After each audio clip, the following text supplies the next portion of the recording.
Anda tahu kan cerita-cerita kayak gini? Pembunuhan rahasia, agen pemerintah yang geraknya sembunyi-sembunyi, kelompok rahasia yang katanya ngendaliin dunia. Nah, ini kan bumbunya film-film thriller Hollywood yang bikin kita tegang. Tapi, pernah nggak sih pas lagi seru-serunya nonton, Anda berhenti sejenak dan mikir, gimana kalau sedikit aja dari cerita gila itu ternyata beneran terjadi? Soalnya sebentar lagi nih kita bakal lihat bareng-bareng gimana tipisnya batas antara fiksi di film sama fakta yang beneran ada dokumennya. Siap-siap aja karena apa yang akan kita bahas ini mungkin bakal bikin cara Anda nonton film jadi beda selamanya. Nah, ini dia intinya. Kutipan ini pas banget ngegambarin kenapa sih konspirasi itu menarik. Baik di film atau di dunia nyata, daya tariknya itu ya di area abu-abu ini. Ketidakpastian yang bikin kita semua jadi penasaran, nebak-nebak dan pengen tahu mana yang benar, mana yang salah.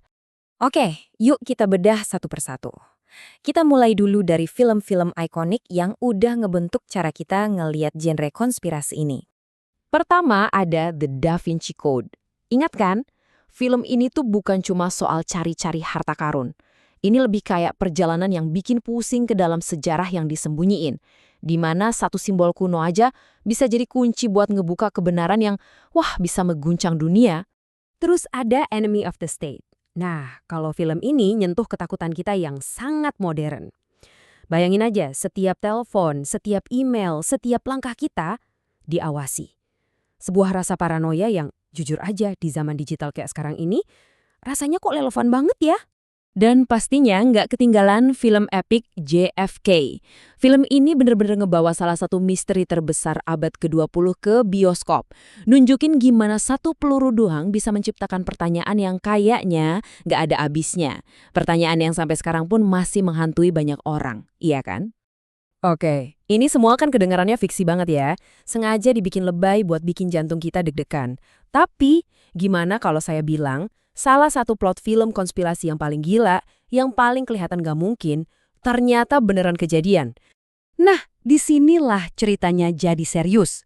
Yuk kita lihat momen ketika naskah film Hollywood ternyata nyambung langsung sama dokumen rahasia pemerintah yang udah dibuka untuk umum. Coba deh bayangin ini, di film kita punya karakter yang diperanin Mel Gibson, sopir taksi yang dianggap gila karena ngoceh terus soal program cuci otak rahasia pemerintah. Nah, di dunia nyata, kita punya Project MK Ultra, sebuah program nyata dari CIA, top secret, didanai pemerintah, yang tujuannya ya persis itu, pengendalian pikiran. Ini bukan film lagi, ini sejarah. Oke, sekarang kita dalemin lagi soal ini. Dan catat ya, ini bukan spekulasi atau teori-teori dari internet loh. Ini adalah fakta-fakta yang diungkap dari arsip pemerintah Amerika Serikat sendiri. Lihat deh ini bukan properti syuting film ya. Ini beneran sampul laporan resmi dari sidang Senat Amerika Serikat tahun 1977. Kongres sampai turun tangan buat nyelidikin program ini. Karena apa yang mereka temuin itu, wah bener-bener meresahkan. Ini bukti nyatanya.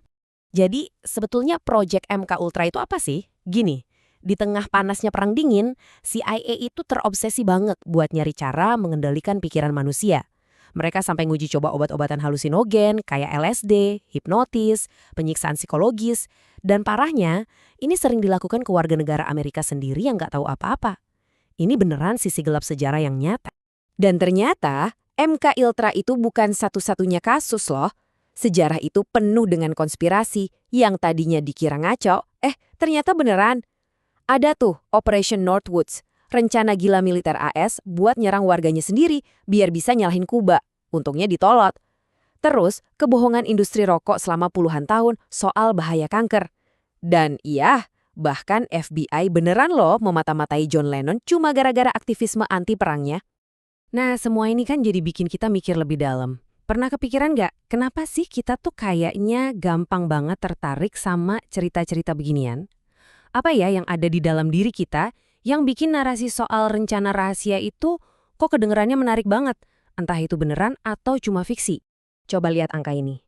50%. Menurut riset dari Cambridge University, ini bukan angka main-main. Setengah dari populasi Amerika itu percaya minimal sama satu teori konspirasi. Artinya apa? Kepercayaan ini tuh bukan hal aneh, tapi emang bagian dari cara kerja otak kita. Menurut para psikolog, ada beberapa pemicu utamanya. Pertama, rasa nggak percaya. Kalau kita dari awal udah ngerasa institusi itu nggak bisa dipercaya, ya cerita-cerita soal konspirasi jadi lebih gampang masuk akal. Terus ada yang namanya bias kognitif. Ini kayak otak kita ngambil jalan pintas aja gitu buat memahami sesuatu, tapi kadang-kadang malah nyasar. Dan yang paling kuat nih, kognisi termotivasi. Kita cenderung lebih gampang percaya sama hal-hal yang mendukung apa yang udah kita yakini dari awal. Nah, ini dia nih dilemanya. Di satu sisi, sejarah udah buktiin kalau beberapa konspirasi gila itu beneran ada. Tapi di sisi lain, kita juga tahu kalau pikiran kita itu punya celah yang bisa bikin kita percaya sama hal yang nggak bener. Jadi, gimana dong cara bedainnya? Dan ini jadi pertanyaan terakhir buat kita renungkan bareng-bareng. Kalau kita tahu kebenaran itu kadang bisa lebih aneh dari fiksi, gimana caranya kita tetap waspada tapi nggak sampai jadi paranoid? Gimana caranya kita berani bertanya hal-hal yang sulit tanpa kehilangan pegangan sama realita? Dan yang terpenting, di mana Anda secara pribadi menarik garis batasnya?